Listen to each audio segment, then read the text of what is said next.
again. Oh. So I'm just going to reintroduce you, Sundy. So now that we're 1 minute past 11. On time, nearly.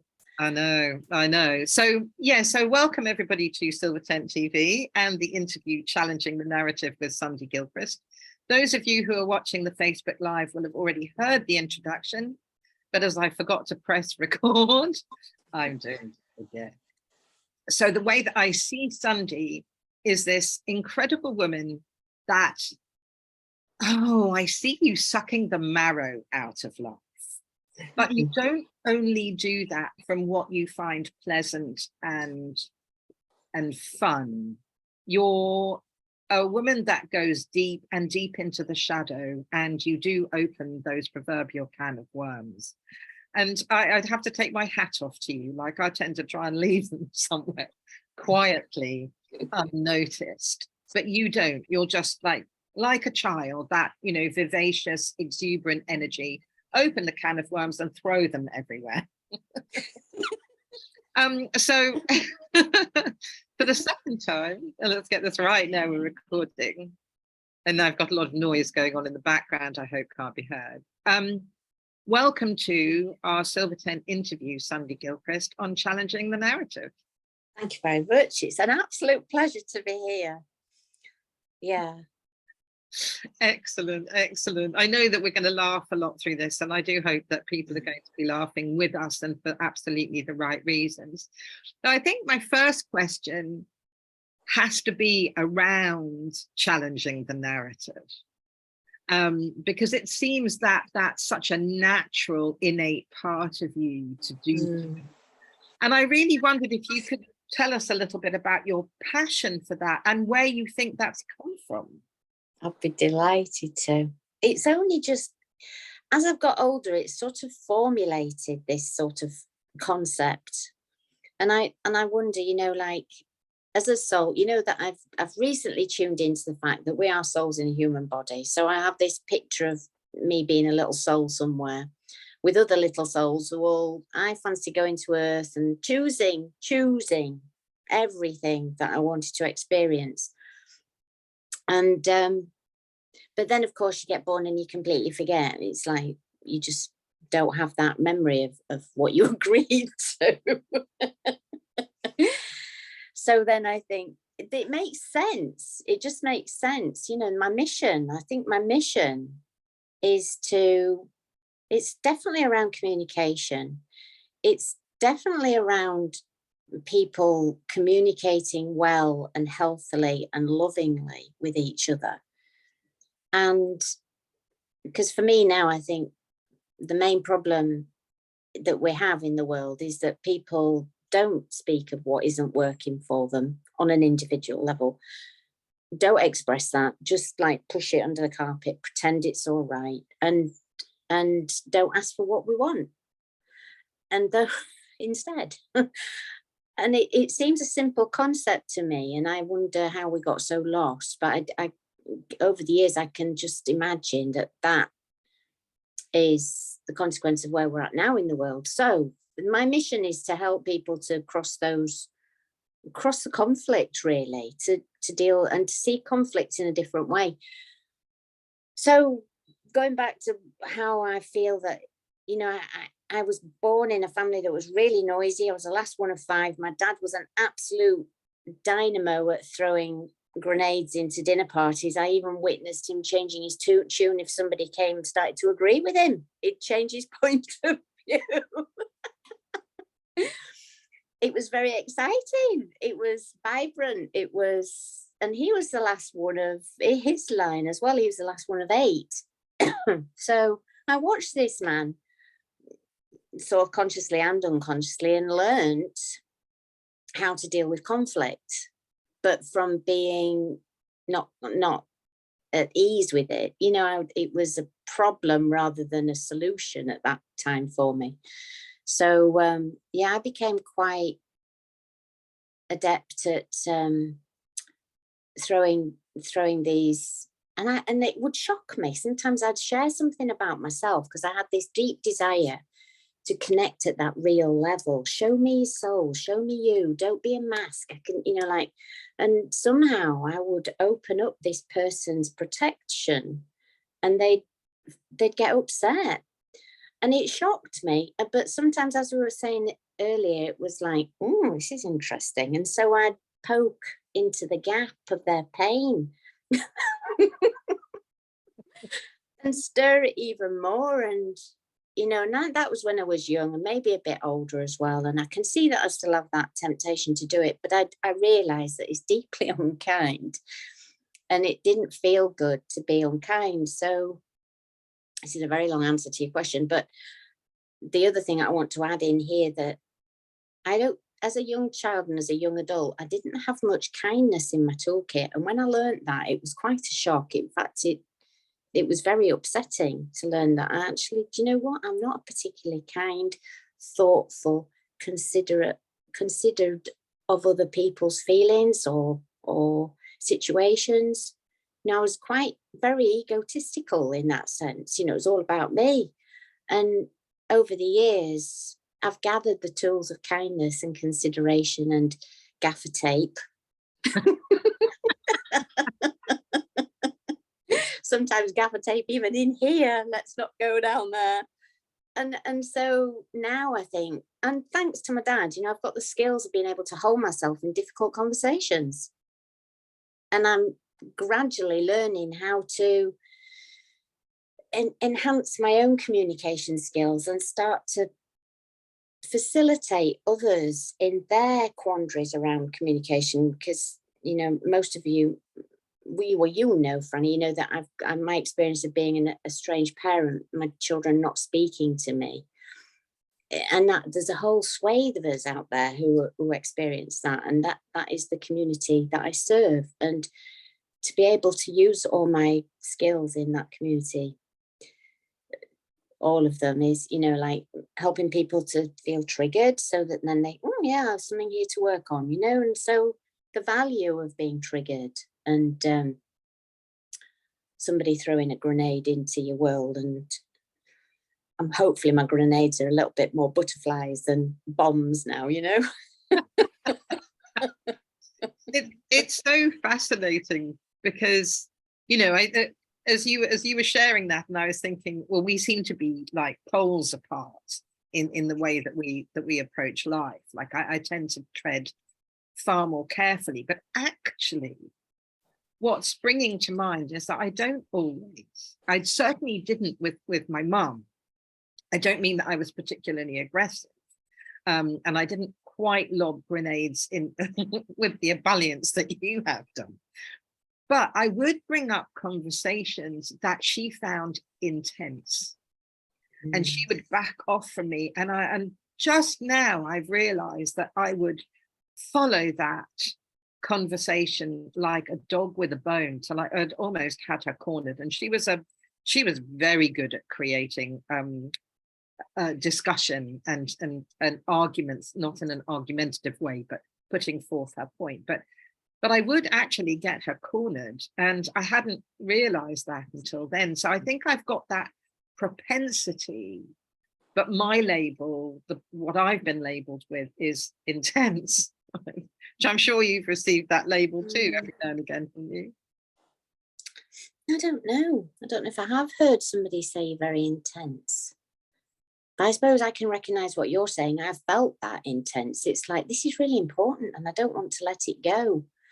And that can be really difficult for the person that you live with or the person that you're having the conversation with.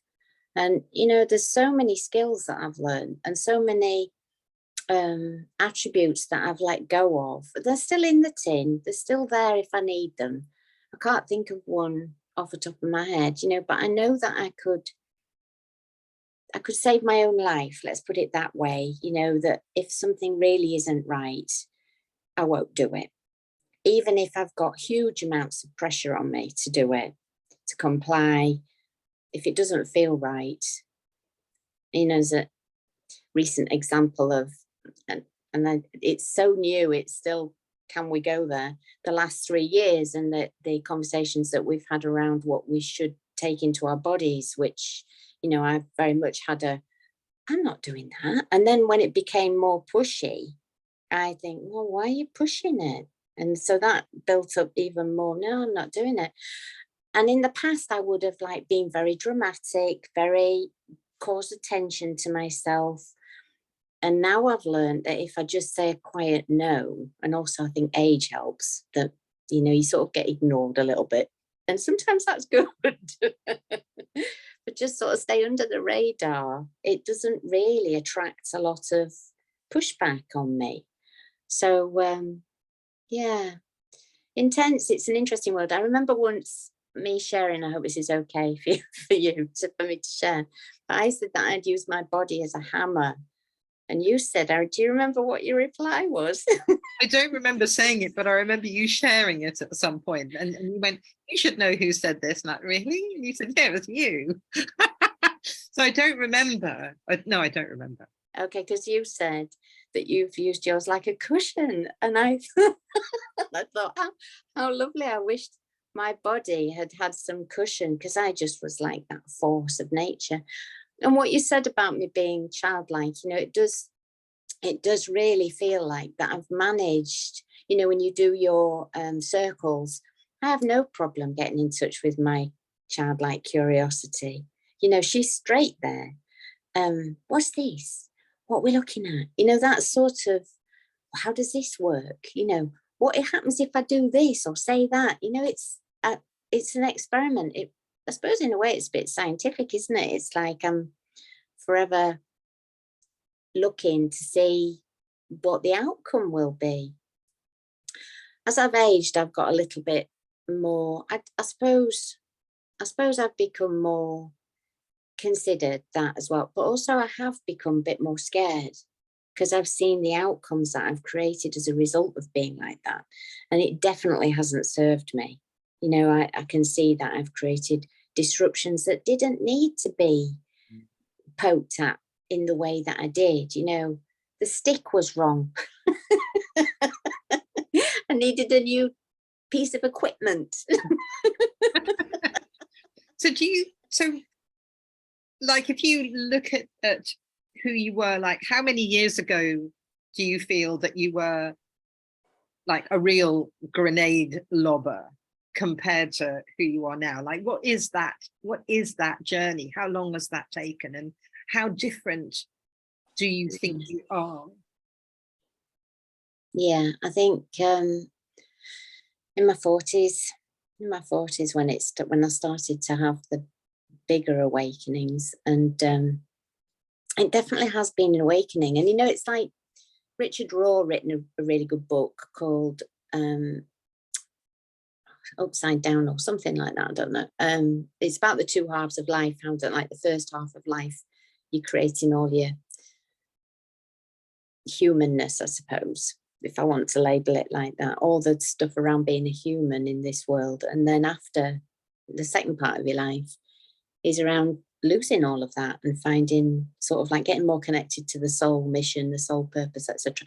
So all of those things, you know, whilst I might have at some point had regrets and shame and guilt and feelings of, oh my God, did I really do that, say that, you know, handle that like that, which I have done.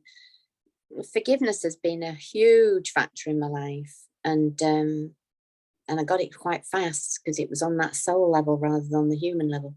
So I think all that first part of my life, I was very much living out of my dad's energy. And then I had a few breakdowns in my 40s, and I went into my mum's energy. This is how I see it anyway, which was very passive, quite martyrish, not much voice. Sorry, Mum. Wow, I can't imagine you being like that at all. Over apologetic, creepy, like this. You know, it was my children leaving, you know, begging, pleading, all of that. And so I got to feel those polarities. And then I've moved out of that into more of a, okay, so those skills are useful here, those skills are useful here, knowing when to pick and choose them. And yeah, like I say, the forgiveness thing has been massive. So since the 40s, since my 40s, that's when I've started to unpick myself. I was pretty hard on myself for quite some time, and didn't have much self-love going on, and quite a lot of throwing my own grenades at myself, really. Yes, yes. I can absolutely imagine that. And you know what's interesting that's coming through is this sense that I have of you from what you're saying, of being able to like catalogue what you've learned, what the skills are, and that you have them. And I'm thinking, I'm not sure I have any of that awareness of me. Maybe if I dig in during a conversation, but I feel like you've got this kind of archive or this library of your understanding of yourself, and you can go, oh yeah, that came there, and then that came there, and I've got this that I can call on. And you know, so even though there's this like kind of childlike almost a sense of randomness, almost, you know, I'll hear you say, I'm interested in this subject and this subject and this subject, and it's like, wow, does your brain never stop? It's like, it just seems like you know, you want to expand your repertoire all the time, whereas I tend to be more focused on kind of one thing at a time. But I am getting alongside that like childlike explosive kind of energy is that you've got this very ordered and organized aspect of yourself. Does that make sense? Yeah, let me tell you what I attribute that to. So from a very young age, I was working on a farm and multitasking massively, milking cows, doing what I needed to do around that, which was a very complex job. Whilst the bath in the yard was filling with water, remember to turn the tap off. Massive, and having to respond like a cow would. One horrible event that's instantly sprung to mind was all of a sudden this cow just had this like hissy fit and dropped dead whilst I was milking. You know, so I had to cope with things like that. You know, go ring the person that comes to take it away. You know, there was always some sort of drama, catastrophe, accident waiting to happen. So I got really good at juggling many different things. And I think now, you know, and organised, nobody was organised. I had to organise myself. I had to look after my body myself. I had to wear everything that I could put. The only bit of me when I was working was my face that was out. The rest of it was covered in stuff, so I didn't smell. I didn't get covered in shit. It was an amazing childhood. It was so educational. My dad would send me up ladders to mend roofs, give me jobs that were totally out of, I think, most parents' frame of should she be doing that. And how old were you when you were climbing ladders? And under 10, 8, you know, and wow. Really young. And I was up at 4 milking cows, went to school, came back, milked cows. I never did any homework at school. I was working. And that's not unusual. You know, in those days, it was the 60s. And I just see that my childhood blessed me, and my dad and all my siblings and my children have just blessed me on this journey, because they've been the material that I've used unconsciously as stepping stones to finding who I am and getting in touch with my purpose and my mission and my self-love and loving everybody and being this thing that I want to be, which is love on legs. And still, whilst I'm helping people to also see their potential, you know, and I have got this particular way of doing it. And recently I've given myself permission that actually my thread in the cardigan of life, my bit of the puzzle, is mine to use, whereas I don't have to model it on anybody else. I have to find my own little bit that contributes to the bigger thing. It makes me feel really emotional, this, because I realise that I am part of this thing that is evolving into connection. And And I just love the fact that we're all individual and unique. You know, we are separate and yet we're so connected. And it's the separateness that enhances the connection and vice versa. And without all that past history, I might not have got, well, maybe I did. I'm brave to look under the covers. You know, I want to know, who am I? Why am I here? What's my purpose? Yeah, how much exactly. can I do whilst I'm looking after myself and not burning out? You know, I have got a huge capacity, and I'm thinking of that lady who was a poet who recently died, and she'd said, I've got an enormous appetite for life. I've eaten my fill. I've had a banquet. And she said, and I think the things that are going to eat me will find me delicious. Do you remember that? I do. I don't remember who it was or It is. was a lovely lady who said that she had lung cancer, and I just thought, this is it. This is it. You know, I want to go out absolutely used up. All that I can see to give and offer and do and be is done. And yeah, it just feels that is fulfilling. I want to feel fulfilled, you know, and I think my mum, bless her, I think my mum's energy and my mum's life has driven, she's been my, and I'm sure that they're both here. Come on, Sunny, come on, come on, come on. Yeah, absolutely. I mean, you know, you've been hosting some of the Silver Tent TV shows. You've participated in some of the panels as opposed to being a host, and regularly you're sending like, how about this conversation? How about this conversation? And I'm really blown away by this. It is that sense of eating life and getting the most of it, and how your inquisitive nature just never gets diminished. And you know, a part of the Silver Tent, or you know, one of the main thrusts of the Silver Tent, as you know, is this working on the principle that women over 50, 60, 70, 80, 90 and beyond have wisdom worth sharing, that we're not just valid and valuable in our world, but I'm beginning to really sense that we're vital, that our wisdom, our understanding, our knowledge is vital. And I wonder how you feel. I mean, you've told us quite a bit about the journey from how you showed up in the world to how you show up now, and how different that is, and your interest in exploring who you are. But maybe you could tell us a little bit about the post, well, I don't know if you are postmenopausal actually, but you know, this later point, like, yeah, how do you see that whole concept of wisdom sharing? Yeah, I feel myself to be a fledgling crone. I have various things around me that indicate this. I have an altar.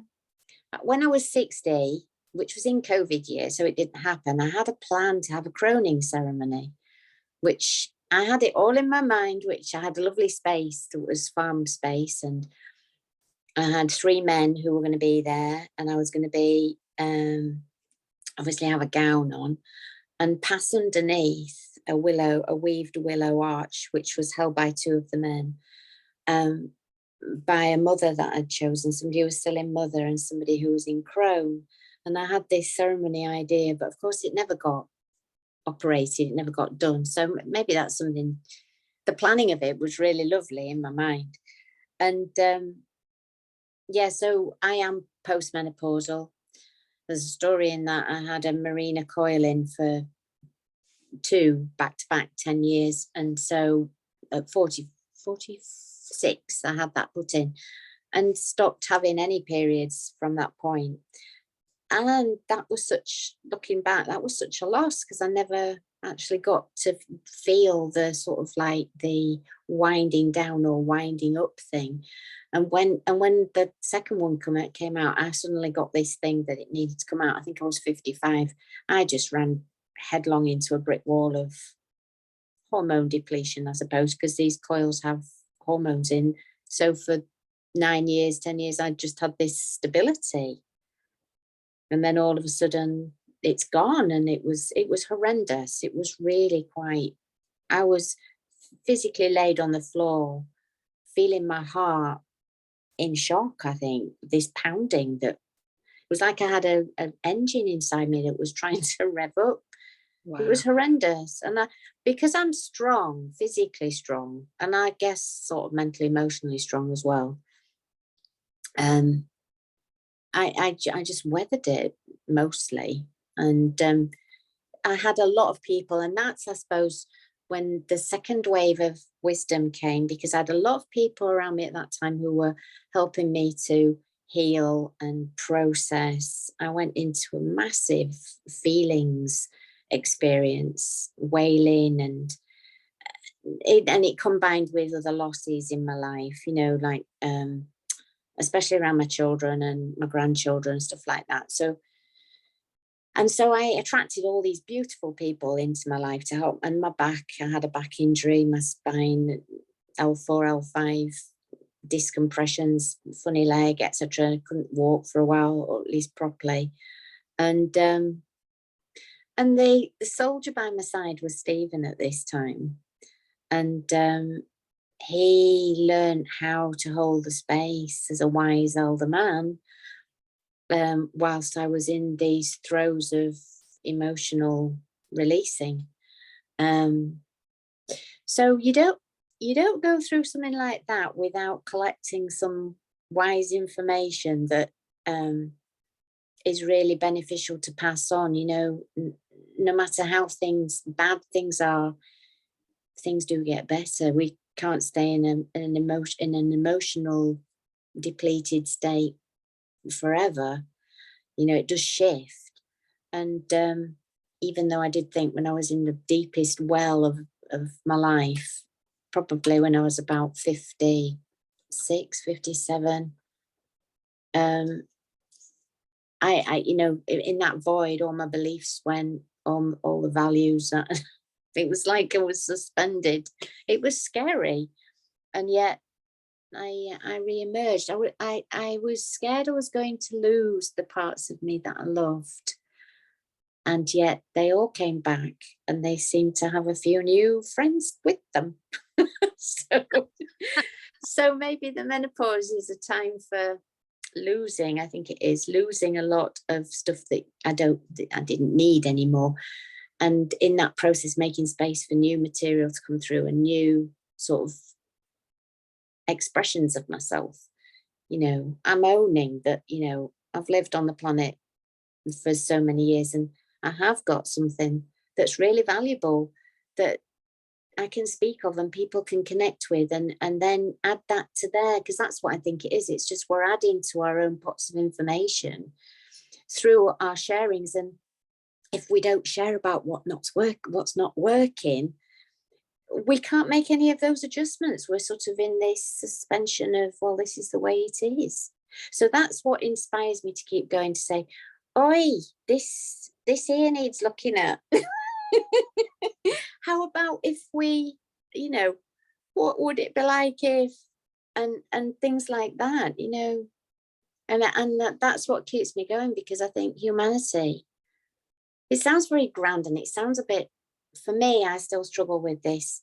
I do feel like I'm here to make a difference.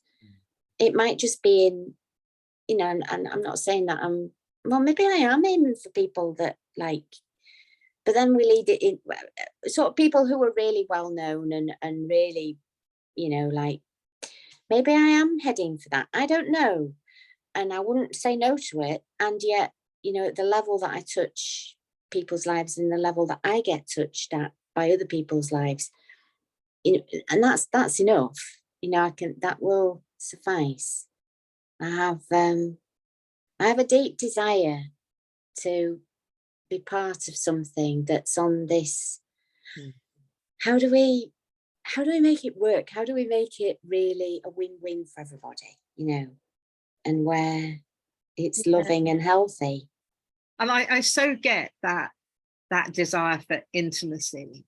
You know, potentially if you became like a global name, that level of intimacy might not be so easy. If you've got like hundreds of thousands of followers, how does that kind of level or elevation allow intimacy, maybe not so easily, and I see that as being something that you really want, that you might want an element of that elevation, but not it being exclusive to that elevation.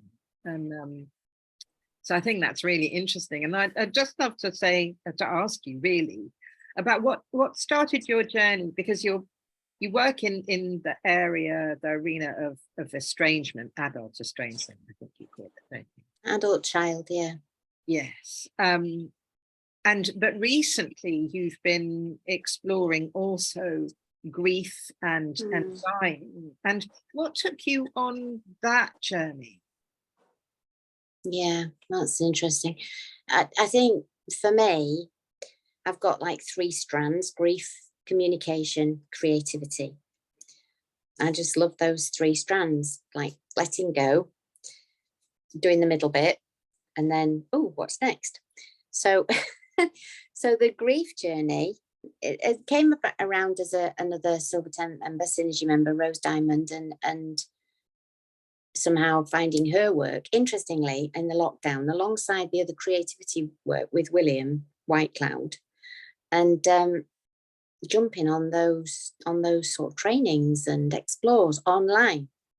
And I recognize that the grief thing is massive. You know, it's like, and we did the Silver Tent with Tanya the other day. And I think that was a doorway to, I can't remember what the deeper healing, doorway to yeah. deeper healing. Well, and it is, because, you know, grief is so, it's got a funny thing about it that, you know, it's loads of concepts that are probably outdated and very old. And so bringing in the more, and I, you know, and I suppose I do, in terms of who I am, I do use that sort of shock factor, because that's what I learned from my dad. I'm blaming him. That, you know, it does get that woof fact, you know, that woof feeling for some people. And but it's interesting that you can just say the word death, or say the word dying, or they've died, and that triggers people. And it's a bit like, my thoughts are that we've become, recently, people seem to be becoming more and more sensitive. And I think that's the way, the trajectory we had to go, because we were also, I'm speaking very general, so it doesn't apply to everybody. I understand that. So apologies if this sort of doesn't fit your frame. You know, like the war and stiff upper lip, especially in the Brit world, you know, we were like so stoic. You know, there was no sort of like, everything was done privately, hidden away, you know, keep smiling, you know, and all those flipping wartime songs that didn't address anybody's loss. And then you're made to feel wrong if you start to fall apart. I'm very good at crying in public now. And saying I'm having a rough day and acknowledging it, because I just see so many people walking around with massive hurts, and we've all got this mask, and you can't get in, there's no intimacy, you know, it's like, show me your real. Really, I think if we all were to, and we can't all fall apart at the same time, obviously, because we'd just be this massive puddle, you know. But we came near to it when Princess Diana died. You know, and again with Sinead O'Connor, you know, it's like this mourning, and it's like, for all the unprocessed grief of our ancestors, and it'll find a tiny little hole, or a big hole, and it'll come roaring out of us, you know, and I think that's the way it's supposed to be, because I realized that all that suppression probably created my bad back, you know. I think any illness is a result of emotional repression, suppression, and we don't learn from a young age, we don't learn how to grieve well. And that, you know, that's another thing that should be on the curriculum, how to grieve well, how to process your feelings well. Yeah. So it just, and with my own loss, which was, there's something about not being spoken to by your adult child, being banished, that is, it's the most, profound and difficult experience. And you know, I've seen women who've gone quite shocked when, you know, tell them that my children don't speak to me, and they sort of running it through their own life, and the horror that that brings up, because to not have contact and with your grandchildren. And the thing is, it's one of those griefs that carries a lot of shame. A lot of parents think, what have I done wrong? How could I fix this? You know, how could I give birth to people who would do this to me? You know, all that sort of thing. And it's not talked about. And there was very few books when it first arrived in my life. There was very few books, very few people who were talking about it. I didn't even know what the word was, how to define it. You know, it was, and then slowly I've learned, and that is where I've gathered a lot of wisdom around communication, grief, in answer to your first question, you know. And then this third stepping stone, it's how do we make lemons? If life gives you lemons, how do you make lemonade? You know, it's that sort of thing. And I thought, okay, so here we go. In 2016, I just put a post on Facebook and said that I'd had a bereavement and it wasn't through a death, and then explained. And a bundle of people jumped onto that post. And so then I opened a group, and then it became a Facebook community and a service that I offer. And I love it when people, oh, I'd not thought of it like that. Because I come in with those different points of view and different, through my own experience and through my own readings and explorings. It's like, you're right, you know, I do get, you know, it's like I'm like this all the time. Where's the next level? Where's the next level? You know? Yeah.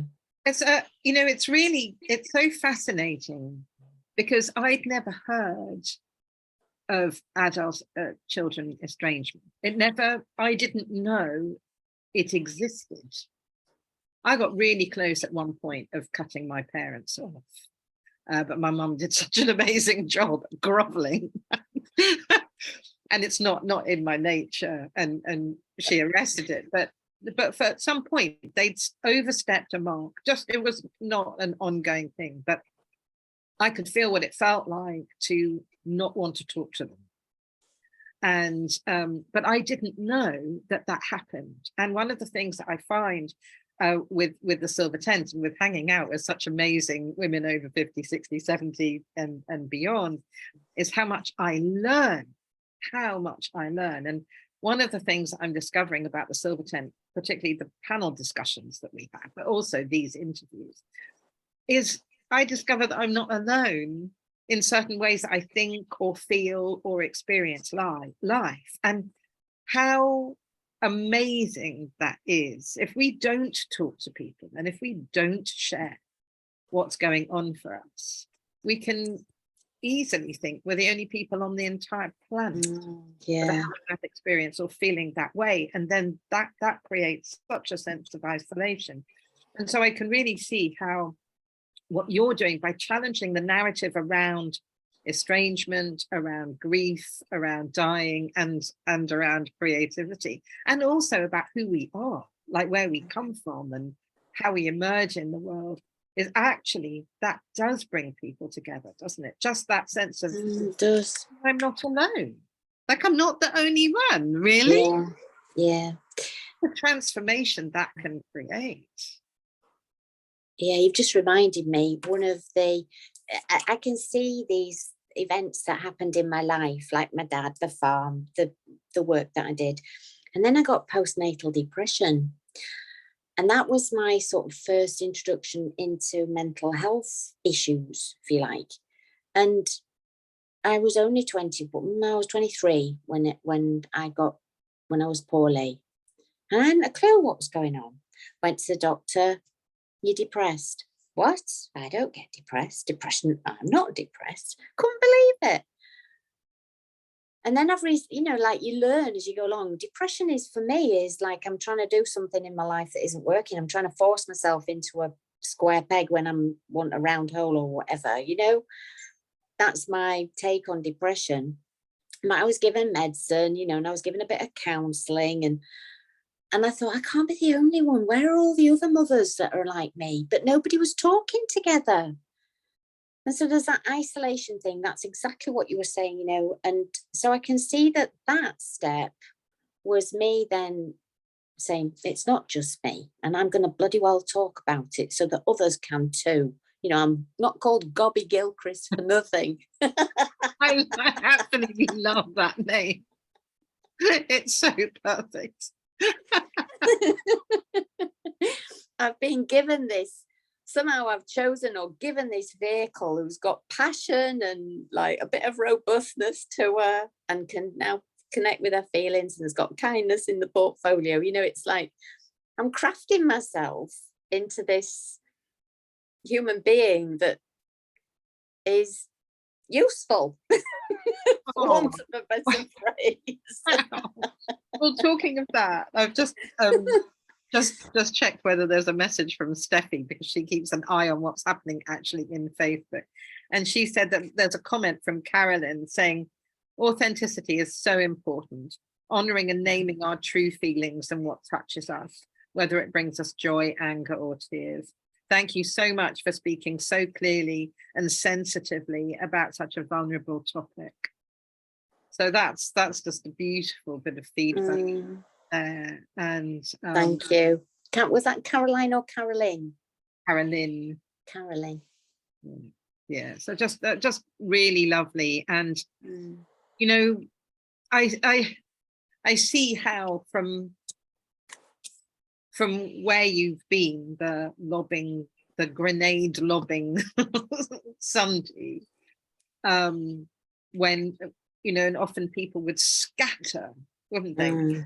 Back off from you. And I always felt like I think I've always wanted to be somebody that can handle those big, deep, difficult conversations. And I don't think I am actually remotely, but I think that's where you're coming from, and what you're really learning, that ability to hold that space. And the more that space is held, the more that more of us can gravitate into those difficult spaces and turn up and say, okay, I'm prepared to listen, or okay, I'm prepared to listen. And I can feel that in my heart. I can feel that gathering, and you know what we're creating here, and I feel will really ripple out through Silver Tent TV. But what we're creating in the Silver Tent and the Silver Group, Silver Synergy, is that greater space for more of us, women over 50, 60, 70, 80, 90 and beyond, coming together in that energy. That it's so powerful, that space, isn't it? It is. And you know, I'm just writing things that I want to say, like, so that lobbing in my younger years, that lobbing of shock factor was testing for safety. Is it safe? Can I trust these people to hold the whole of me? Oh, that makes me feel like soft and sad. And so I did that deliberately, like, show me a level of intimacy. Can you handle this? You know, and also what I'm getting now is that for somebody who does push the edges, who is a sort of like, I don't know I suppose a conscious disruptor, somebody who sees that something is sticky, stuck, not healthy, oozing at the corners. Will like say, have we seen this over here? Like, look at it. Let's look. And some people go, no, let's just leave it. Cover it over with a cloth. But I'm the one who'll say, no, it needs looking at, and rip the Band-Aid off. But also what I'm seeing is that I can't do that on my own. And what I get from the Silver Tent and Synergy increasingly is this framework of support, that some people keep going, keep doing it. Go on, you've got it. You know, and that's what I need. Sometimes it's lonely. Sometimes it's lonely, even though I know that what I'm doing is right in those inverted commas, because nothing's right or wrong. And yet there's some things that do definitely need an eye on.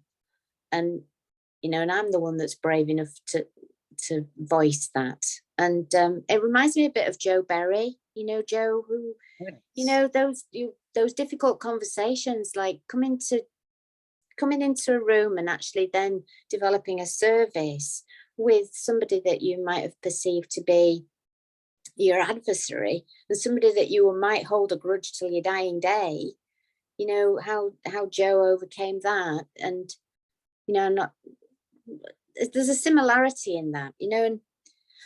And then I want to talk Enneagram, you know, Enneagram number. That was another slice of my understanding of me, you know, the Enneagram, this lovely sacred tool that I've discovered through the work of William. And then when I first realized that my number 8, our core thing about number 8s is that we feel we have no power. And I thought, well, that's a load of bollocks, because I've got loads of power, you know. Just say it like it is, Sundy. But then when I looked underneath, I think, oh yeah, that's power over, Sunday. You're trying to dominate and control and bully and like intimidate and and force and all those sorts of like conflicts. I'm just going to get more of the same back, you know, Donald Trump, you know, it's just like what you put out there, you get back. And so I've weaved a way of still being able to put stuff out there and not be so attacked, you know. And Facebook's been brilliant for that, because in the early days, you know, it was rained down on me, my mirror image, you know. But now, you know, some people have a pop, and I've got more tools to be able to still take a stand and be kind and still not. It's so easy, you know. If somebody pokes at you enough, you just go down, you know. It's like, no, I've got to keep up, because even though somebody disagrees and doesn't want to hear, other people do, you know. And so that's what keeps me going, you know. I didn't pick an easy mission, did I? But then being a challenger, you know, being the number 8 with a 7 wings, so I have all these ideas, and you know, and then a 3 backed up with a 3, which is the achiever, like there was all of them out numbers, you know. I'm working on my other ones, the peacekeeper number 9, and you know, it just makes me think of you know, we're talking about you challenging the narrative, and we're talking a lot about, or we've talked a lot about how that's created difficulty. And, you know, you've talked about meanness and how you're working on kindness and all of that. But I'd said right at the beginning that you don't do anything by halves, and that's the challenging bit, but also the kindness side of things. And this makes me feel really emotional. You are such a big-hearted woman. You have a massive heart. And, you know, you spent time with the lovely Sarah May, you know, who was one of our Silver Tent and Silver Synergy members at 50. And she died at, how old was she when she died? I don't know, not very old. That's like 51 or 52 or something. And I remember how we were all, you know, she shared her whole journey with us, didn't she? But you became very closely connected to her and served her in that last 6 months to a year so powerfully.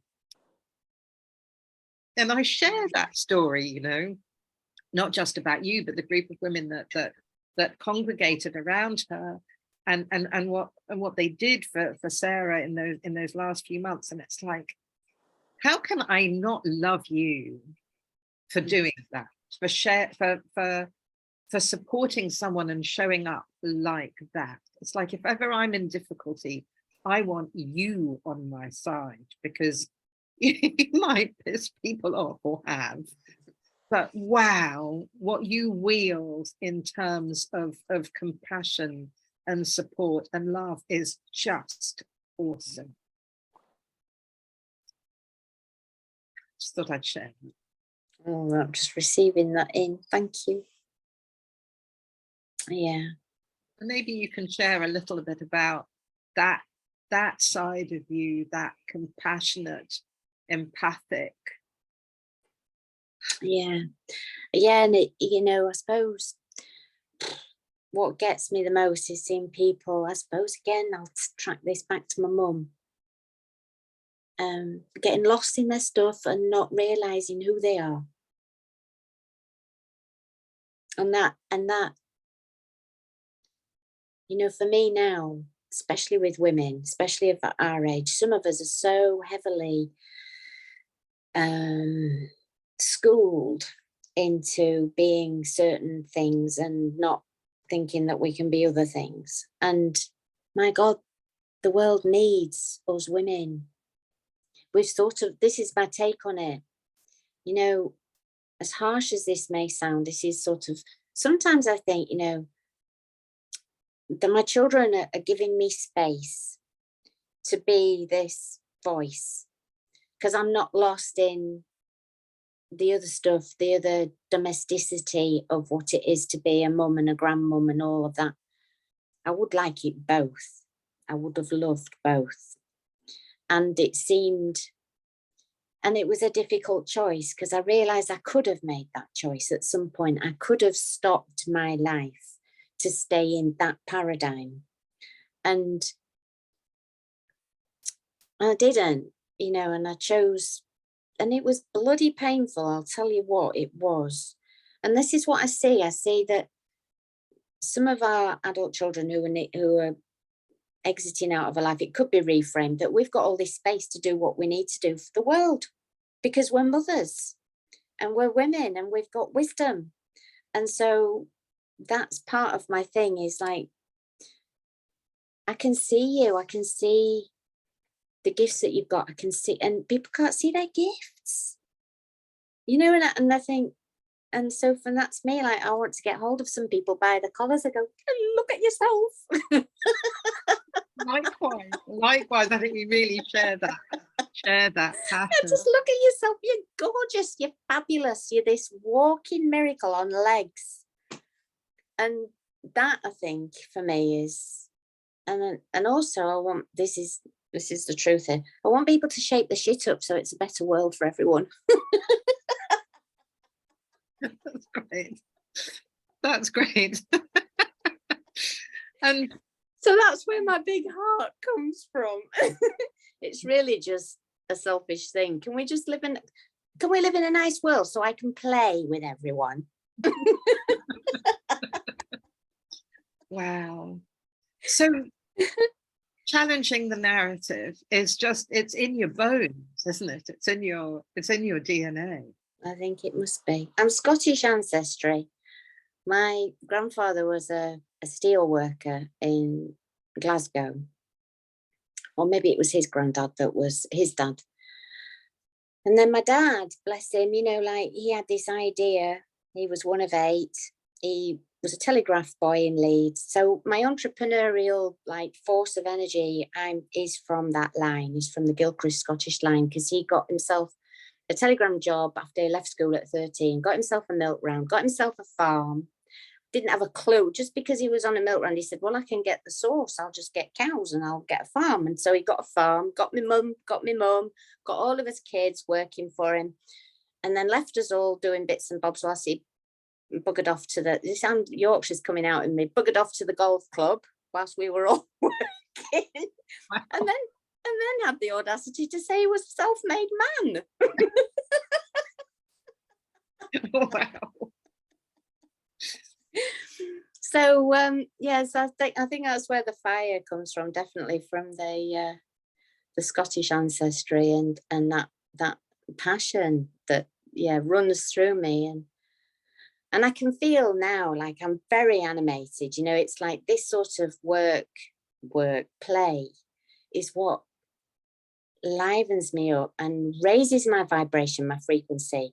And I'll probably go do something really lovely after this call, that, you know, just in the town that I live in, just speaking to people and having fun with them and connecting with them in that way, you know, where I'm not seeing people as strangers.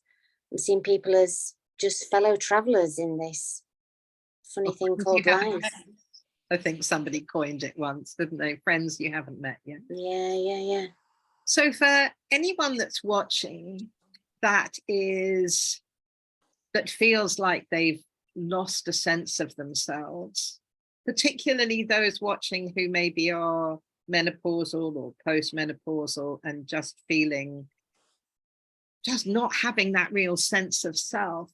What kind of message would you want to share with them right now? That's a very good question.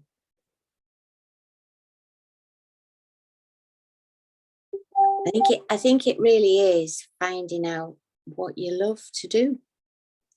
And I think that's often buried under lots of layers of responsibilities, duties, other people's expectations. So I think exploring, finding out, where am I in my life? Who am I in my life? You know, like putting the spotlight on yourself, which can be incredibly hard because we're, like I say, we've been so schooled into thinking of other people first and not us. It's like finding the little nugget that's inside that's just waiting.